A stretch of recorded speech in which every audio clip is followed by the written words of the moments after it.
Okay guys, so today for the channel I've got something a little bit new and different. It's going to be a lot of fun. Hopefully you guys enjoyed as much as I do. But we've got weather stations. I've got 3 different ones. It's been a long time since I've had them up. I was making sure they all work, and then also performing a repair on the vane on this one. It had taken a dive and broke.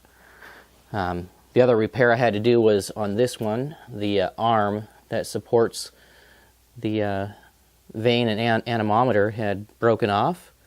So built a new one of those, got injured in the process, was no good. And then over here with the Davis, we were replacing the battery. So the fan aspirated shield on this one is solar powered, and then the battery in here, as well as the capacitors that power this, are solar powered, so those are done separately.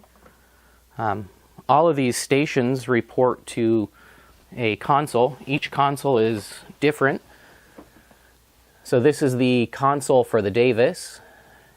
This one here is the console for the Crosse, and this one here is the console for the Oregon Scientific. And over here, this is actually a lightning detector. One of 2 of them. The other one, we're going to get the other lightning detector up. It's one of the Boltecs. It's the LD250, and I'll get that set up and reporting as well so we can share the data. And amateur radios, one of these days I'll have to share those with you as well. But yeah, looking forward to getting the stations going.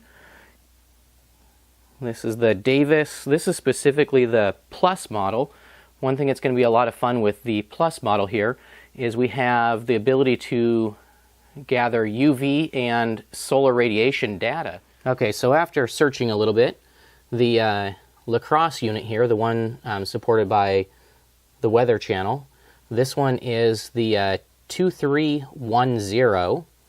That's the model number for that. Okay, so the Oregon Scientific one over here, this one is a WMR 100A. So the Davis Instruments is the Vantage Pro 2 Plus with the fan aspirated shield, and it's the 24-hour fan aspirated shield. And you can usually tell that on the models when you get the larger solar panel.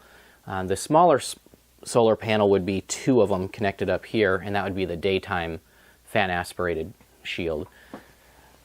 Definitely really looking forward to using the UV and solar radiation pieces here so we can compare some of the data that we capture from the weather station and compare that with how the solar panels perform throughout the day. Alright guys, so one other thing I wanted to share with you real fast is we've got this Oregon Scientific here, which is kind of a moderately sized unit, and then over here the much smaller Crosse. And then finally you have this here, which is getting into the professional grade versus, you know, your standard homeowner consumer grade. That is the Davis Instruments, and you can see just how much bigger it is compared to the other one. So one last little bit anyways. This is the anemometer for the Davis Instruments unit.